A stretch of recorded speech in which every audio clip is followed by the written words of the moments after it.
Los ojos de la piel, Juhani Palasma. Mi cuerpo me recuerda quién soy y en qué posición estoy en el mundo, Juhani Palasma. Y con esta frase, Palasma deja en claro que es el cuerpo quien dicta el resto de los sentidos. Es el tacto quien le permite a la vista guiarse y percibirse, pues mi cuerpo es realmente el ombligo de mi mundo, no en el sentido del punto de vista de la perspectiva central, sino como el verdadero lugar de referencia.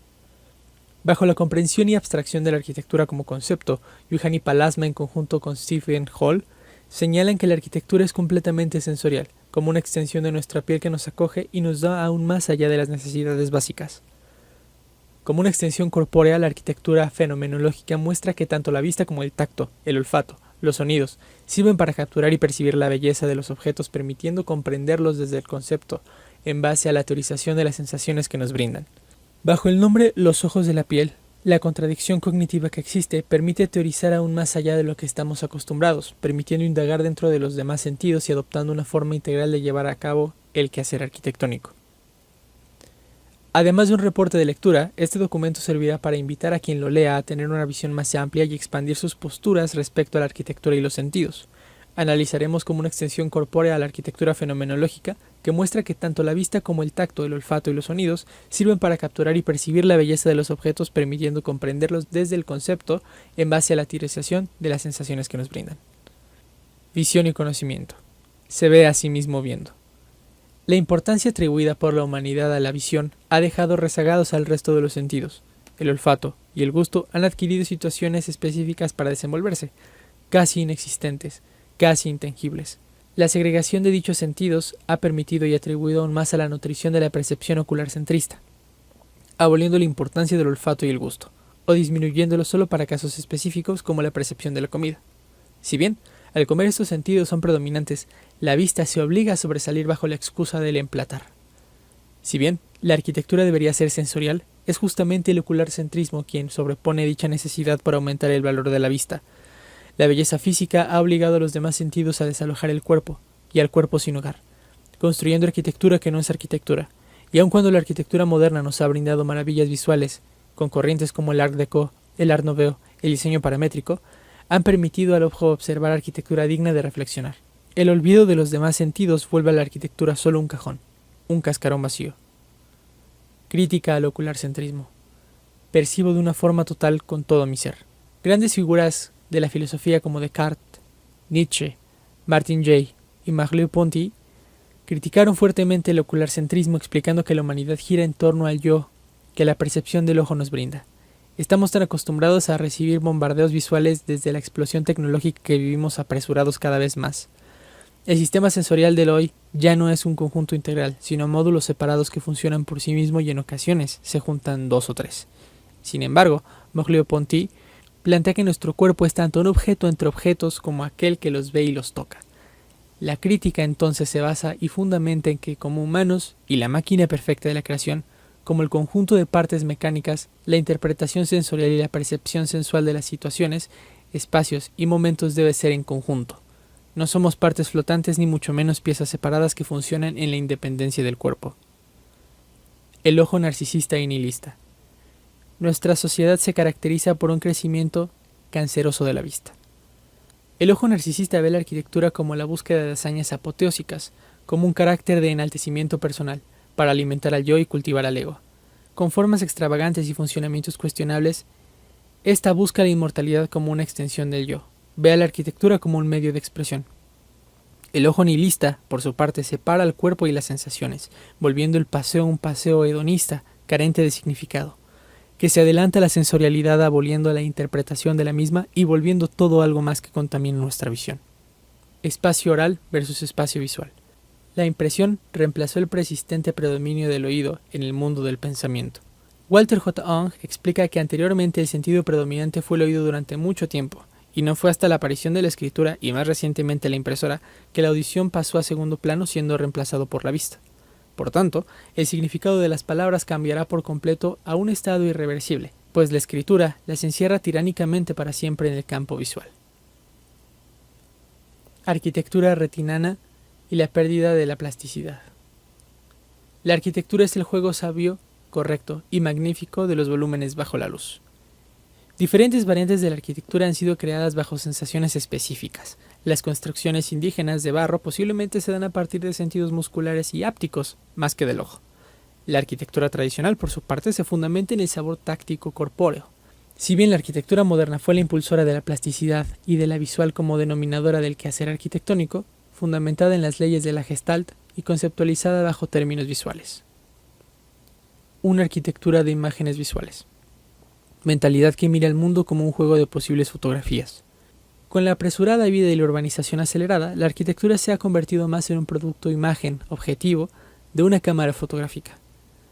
Ante la necesidad de enmarcar una fotografía, la arquitectura se vuelve un privilegio carente de profundidad conceptual, perdiendo su plasticidad, y nosotros simplemente la observamos desde afuera, como en un aparador. Olvidamos ser uno en el mundo. Materialidad y tiempo. Nada da al hombre una satisfacción más plena que la participación en los procesos que reemplazan el espacio de la vida individual. La materialidad con la industrialización y la producción en masa han evitado mostrar el tiempo en los materiales. Los materiales naturales muestran su edad y con el tiempo la superficie muestra profundidad y su historia. Si bien con el tiempo y en las últimas décadas la arquitectura ha adoptado o buscado la formación de ingravidez artificial, espacialidad, transparencias y flotación, obteniendo sensaciones positivas para la creación de espacios. El rechazo de la ventana de Alberti. Hacer visible cómo nos toca el mundo. El ojo perspectívico se refiere al cambio de perspectiva aboliendo la horizontalidad de los conceptos, obligando al observador a explorar los horizontes de las visuales por encima de la vista hegemónica predominante, dirigiendo al cuerpo y experiencias a una sensación de ingravidez, una nueva visión y el equilibrio sensorial. La tecnología electrónica nos ha conducido a la era de la oralidad secundaria. Con la finalidad de abandonar la asertórica, la arquitectura debe comenzar a ser inclusiva, horizontal y contextual, permitiendo la exploración de las sensaciones en conjunto y permitiendo abrir paso entre el exceso informático ilustrativo y dejando todo a la vista de los ojos de la piel. Parte segunda. Arquitectura de los sentidos. El privilegio del sentido y la vista sobre el resto de los sentidos es un tema indiscutible en el pensamiento occidental y también es una inclinación evidente de la arquitectura del siglo XX. La concepción de la vista como nuestro sentido más importante está basada en hechos fisiológicos, perceptivos y psicológicos. Los problemas surgen a partir del momento en el que se aísla el ojo de su interacción natural con el resto de las modalidades sensoriales y de que se eliminan e inhiben los otros sentidos, con lo que se reduce y restringe cada vez más la experiencia del mundo a la esfera de la visión, lo que fragmenta la complejidad, la globalidad y la plasticidad innatas del sistema perceptivo, reforzando la sensación de distanciamiento y alienación. El cuerpo en el centro. Me siento a mí mismo en la ciudad, y la ciudad existe a través de mi experiencia encarnada. La ciudad y mi cuerpo se complementan y se definen uno al otro. Habito en la ciudad y la ciudad habita en mí. Juhani Pallasmaa. La filosofía de Merleau-Ponty hace del cuerpo humano el centro del mundo de la experiencia, es decir, que nosotros escogemos nuestro mundo y que nuestro mundo nos escoge a nosotros. Nuestros cuerpos y movimientos están en constante interacción con el entorno. El mundo y el yo se informan y se redefinen constantemente el uno al otro.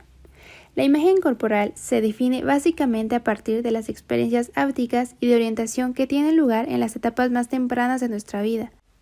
Solo más adelante se desarrollarán las imágenes visuales cuyo significado dependerá de las primeras experiencias que vayamos adquiriendo. Experiencia multisensorial. La auténtica obra de arte estimula nuestras sensaciones ideadas del tacto, y esta estimulación ensalza la vida. Bernard Berenson. Cada experiencia conmovedora de la arquitectura es multisensorial. Las cualidades del espacio, de la materia y de la escala se miden por partes iguales por el ojo, el oído, la nariz, la piel, la lengua, el esqueleto y el músculo. La arquitectura fortalece la experiencia existencial, el sentido de cada uno de ser en el mundo, y esto constituye fundamentalmente una experiencia fortalecida del yo. Podemos observar la casa de la cascada de Frank Lloyd Wright, entretejida en el bosque circundante. Los volúmenes, las superficies, texturas y colores de la casa e incluso los olores del bosque y los sonidos del río nos dan una experiencia multisensorial excepcionalmente completa. Incluso en un lugar más habitual, por ejemplo un mercado, Estas experiencias ricas y estimulantes, todos los ámbitos sensoriales interactúan y se funden dándonos una imagen memorable del lugar. El significado de la sombra. Las sombras profundas y la oscuridad son fundamentales, pues atenúan la nitidez de la visión, hacen que la profundidad y la distancia sean ambiguas e invitan a la visión periférica inconsciente y a la fantasía táctil. La imaginación y la ensoñación se estimulan mediante la luz tenue y la sombra. La bruma y penumbra despiertan la imaginación, al hacer que las imágenes visuales sean poco claras y ambiguas.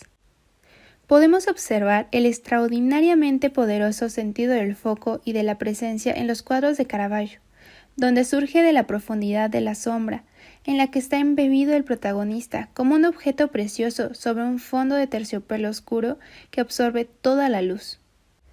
La sombra da forma y vida al objeto en la luz. El arte del claroscuro también es una habilidad del arquitecto magistral. En los grandes espacios arquitectónicos se respiran constante y profundamente sombra y luz. La sombra inhala luz y la iluminación la exhala. Intimidad acústica.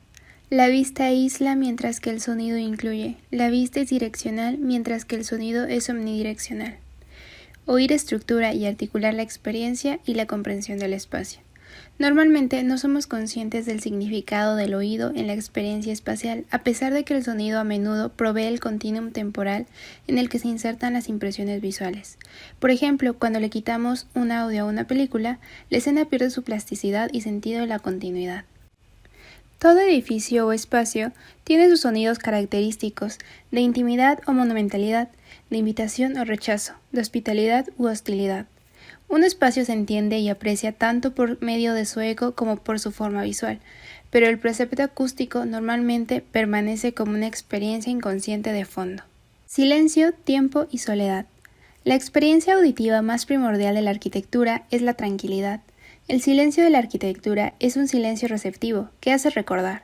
Una experiencia arquitectónica potente silencia todo el ruido exterior, centra nuestra atención sobre nuestra propia experiencia.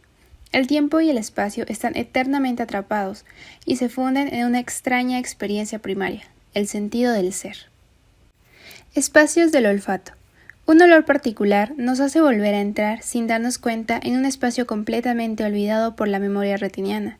La nariz hace que los ojos recuerden. La memoria y la imaginación permanecen asociadas. A menudo el recuerdo más persistente de cualquier espacio es su olor. La forma del tacto. La piel lee la textura, el peso, la densidad y la temperatura de la materia. Nuestra piel localiza la temperatura de los espacios con una precisión certera.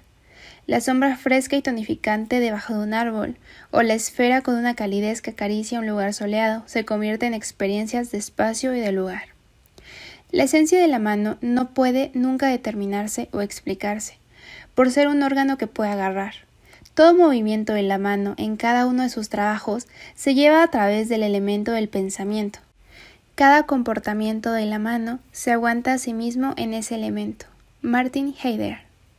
El sabor de la piedra. Existe una sutil transferencia entre las experiencias táctiles y las gustativas. La vista también se transfiere al gusto. Ciertos colores y detalles delicados evocan sensaciones orales. La lengua siente subliminalmente la superficie de una piedra pulida, delicadamente coloreada.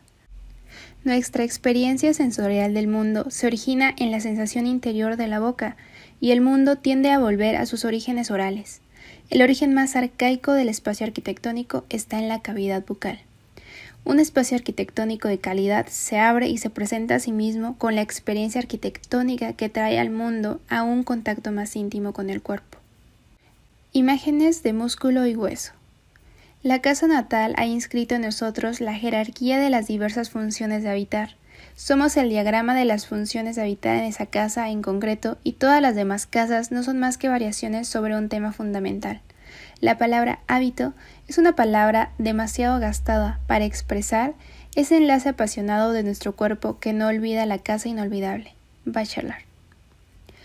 El hombre primitivo utilizaba su cuerpo como el sistema para dimensionar y dar proporciones a sus construcciones. El cuerpo sabe y recuerda. El significado arquitectónico deriva de las respuestas y reacciones arcaicas que el cuerpo y los sentidos recuerdan. La arquitectura tiene que responder a los rasgos de comportamiento primigenio conservados y transmitidos por los genes. Imágenes de acción. Los objetos que rodean mi cuerpo reflejan su acción posible sobre ellos. Henry Bergson. Cada acción tiene una reacción corporal en un aspecto inseparable de la experiencia en la arquitectura. El espacio arquitectónico es espacio vivido más que espacio físico, y el espacio vivido siempre trasciende la geometría y la mensurabilidad. La experiencia arquitectónica auténtica consiste en acercarse o enfrentarse a un edificio, más que la percepción formal de una fachada. Es el acto de entrar y no solamente el diseño visual de la puerta. Es mirar al interior o al exterior por una ventana, más que la ventana en sí como objeto material. Identificación corporal. La autenticidad de la experiencia arquitectónica se basa en el lenguaje tectónico de la construcción y en la integridad del acto de construir para los sentidos. Nos encontramos en constante diálogo e interacción con el entorno, hasta el punto de que es imposible separar la imagen del yo de su existencia espacial y situacional. El escultor debe esforzarse continuamente en pensar en la forma y utilizarla en su completa totalidad espacial. Capta la forma sólida, por así decirlo, en su cabeza. Piensa en ella, cualquiera que sea su tamaño, como si la estuviera sujetando completamente cerrada en el hueco de su mano. Visualiza mentalmente una forma compleja a partir de todo lo que le rodea. Mientras mira a un lado, sabe cómo es el otro. Se identifica con su centro de gravedad, su masa, su peso. Es consciente de su volumen y del espacio que la forma desplaza en el aire. Henry Moore. Justo podemos observar una arquitectura con restricciones formales, con una riqueza sensorial poco común, que se dirige simultáneamente a los sentidos en las termas de Vals de Peter Sumter. Mímesis del cuerpo. Durante el proceso proyectual, el arquitecto interioriza gradualmente el paisaje, todo el contexto y los requerimientos funcionales, así como su edificio imaginado.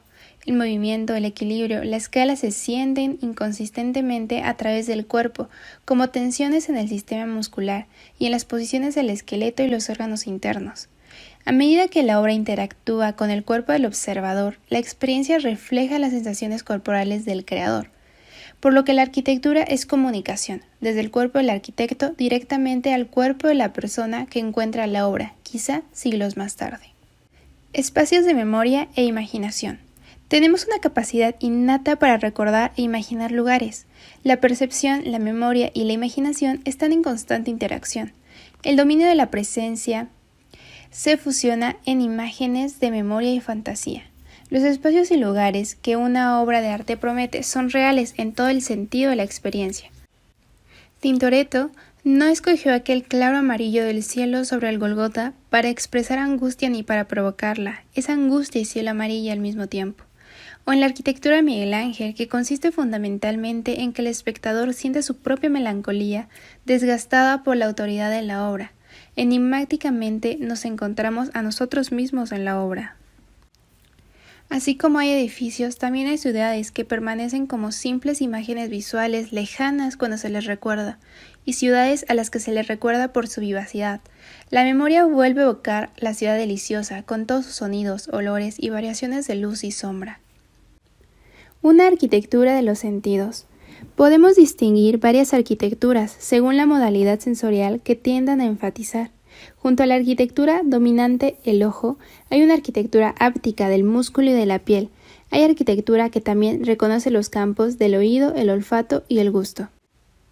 En la arquitectura actual, destaca la multitud de experiencias sensoriales en la obra de, por ejemplo, Glenn Morcott, Steve Hall o Peter Sumter.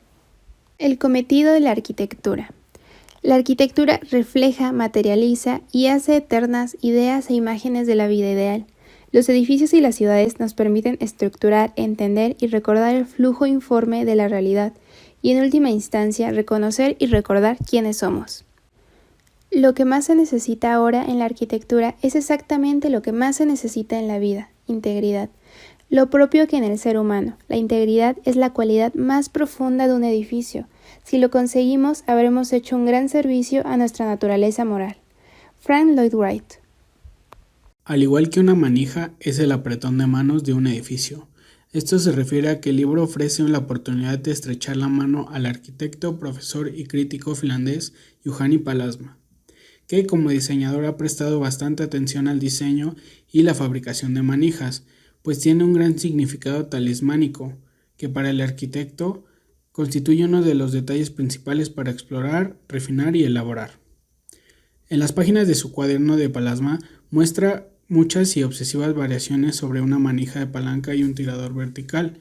Puede estar ligeramente curveado y, aunque no lo parezca, tiene los mismos elementos formales y ambiciones que un edificio. En este caso, la analogía antropomórfica se adecua perfectamente al libro Los ojos de la piel, pues el carácter del autor puede percibirse en la clara estructura del libro, como el paralelismo que tiene entre el diseño y una manija, donde la publicación del libro es más emblemática y la vida y obra de manera más general es una relación complementaria entre el pensar y el hacer, entre el acto de escribir sobre la escritura y proyectar o construir arquitectura.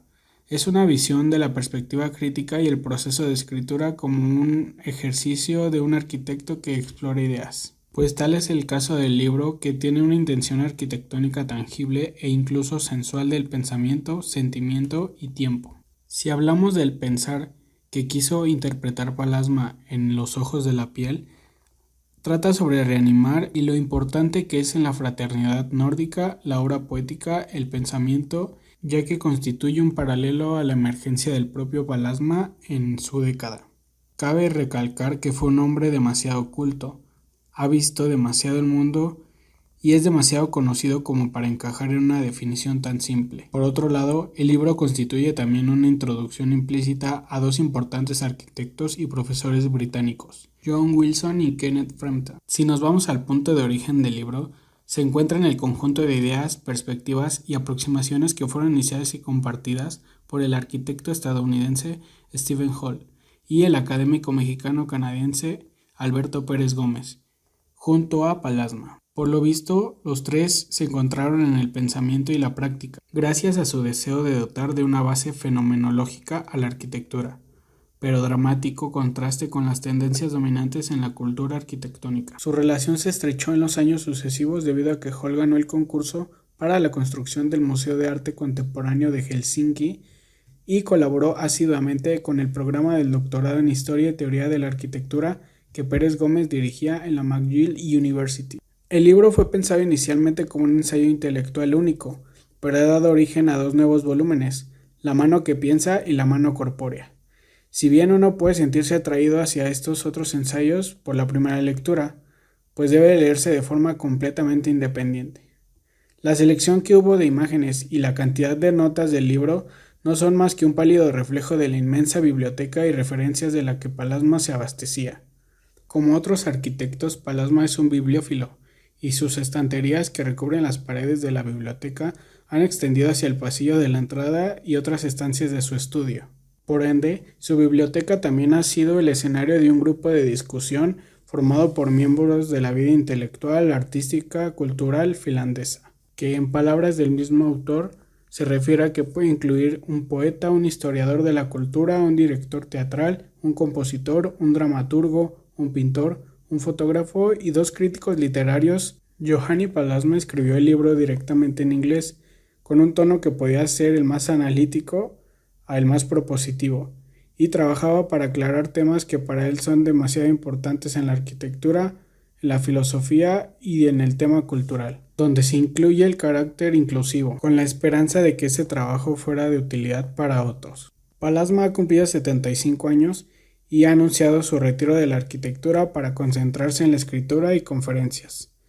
Pero desde 1996, con la publicación del libro, ha reportado un mayor número de oportunidades académicas y ha mantenido un infatigable ritmo de cursos y conferencias fuera de la Finlandia durante casi 2 décadas, donde ha sido considerado un fenómeno por su increíble productividad y cantidad de cargos de responsabilidad que ha desempeñado con éxito en la cultura arquitectónica. Si se pudiera describir la vida en una sustancia, Palasma elegiría sin duda alguna el círculo en la geometría existencial, pues para él es un perímetro de circunstancias que crecen consistentemente, pero siempre con relación al punto central de su país de origen.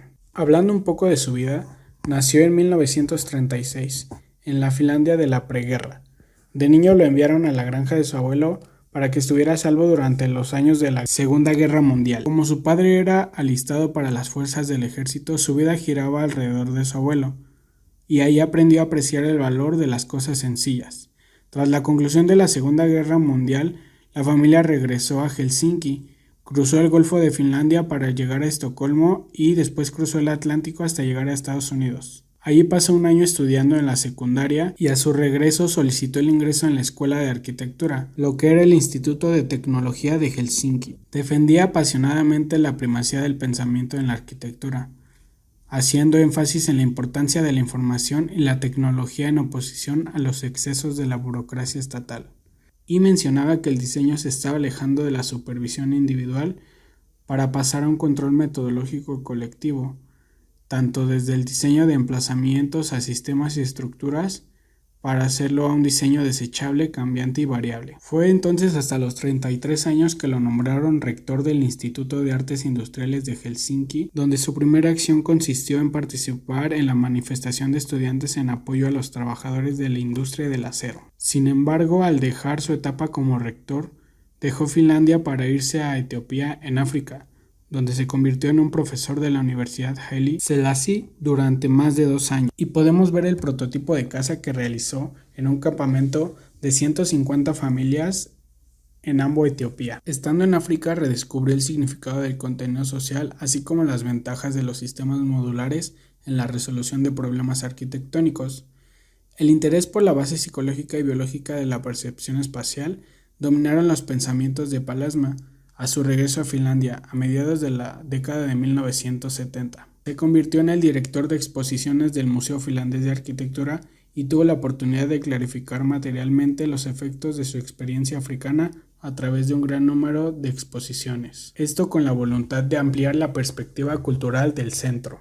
Dejó el museo en 1983 y puso a prueba sus ideas a través de un número cada vez mayor de proyectos, empezando por su propio apartamento y continuando con proyectos para el Museo de Arte de Rovaniemi. En 1986 confirmó el cambio que se había producido en su pensamiento sobre la profundidad de la racionalización de la arquitectura moderna, y menciona que el fallo no ha profundizado lo suficiente, y el actual periodo de la arquitectura moderna es nuevo y tiene especial interés en resolver los problemas en los campos humanos y psicológicos. Y así fue como en 1985 escribió un texto titulado La geometría del sentimiento, donde defendía la necesidad de reelaborar la idea de la enseñanza de la arquitectura en la que las funciones incluyan la conciencia de las dimensiones psicológicas del proyecto, como lo son los órdenes del material, la estructura, la luz y el espacio, para proporcionar una experiencia metafísica. Él reclamaba una nueva comprensión en la ontología de la arquitectura,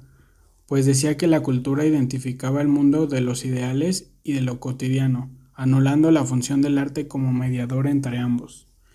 Además de que la arquitectura no debía embellecer o humanizar el mundo de lo cotidiano, sino abrir una ventana a la segunda dimensión de nuestra conciencia. Tenía claro que las ideas y la investigación en el libro habían estado fermentados durante mucho tiempo, y el libro podía considerarse un ambicioso contrapunto a los acontecimientos de la arquitectura del momento, pues posee un valor importante y duradero, además de que la obra fue construida para entrelazar con todo Finlandia y el resto del mundo, pues suponía crear un experimento con materiales y los detalles adaptándote a un lugar específico. Se sabe que la arquitectura incorpora un proceso de diseño complejo en el que la experiencia táctil del espacio, la luz y la materia es contrarrestada por un orden intelectual a través de la geometría y la estructura, donde el espacio es mínimamente representado, dejando el lugar de la elaboración material, como por ejemplo las manijas de puerta y los tiradores de cajones, que se ofrecen a la mano y a los dedos. Y al igual que en el libro, Palasma persigue con sus proyectos reducir la velocidad de la percepción del espacio diseñado,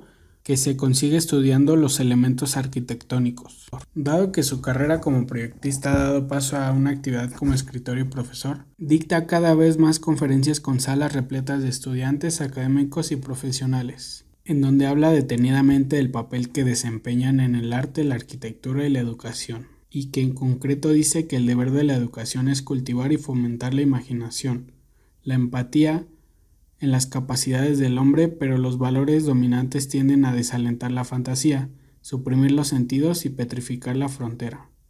Es por eso que la educación en la creatividad debe hoy empezar por un cuestionamiento de la condición absoluta del mundo y la ampliación de las fronteras de uno. El libro propone algo más que un simple diagnóstico. Es un auténtico código abierto para la consideración, concepción y construcción de una arquitectura significativa y sostenible, que alienta el desarrollo de tales sensibilidades, pero aún sin ser preceptivo. Pallasmaa es rotundo al hablar sobre la misión poética, y dice que como educadores nos referimos a menudo al concepto poético para hablar de las más altas cualidades arquitectónicas. Sin embargo, entiende que la tarea fundamental de la arquitectura es mediar entre nosotros y el mundo, entre el individuo y las instituciones humanas pasadas, presentes y futuras, y lo material y espiritual, para así poder llamarse poético, dando por entendido que una manija, un apretón de manos, una conversación y un encuentro es y se refiere a este pequeño libro, Los ojos de la piel.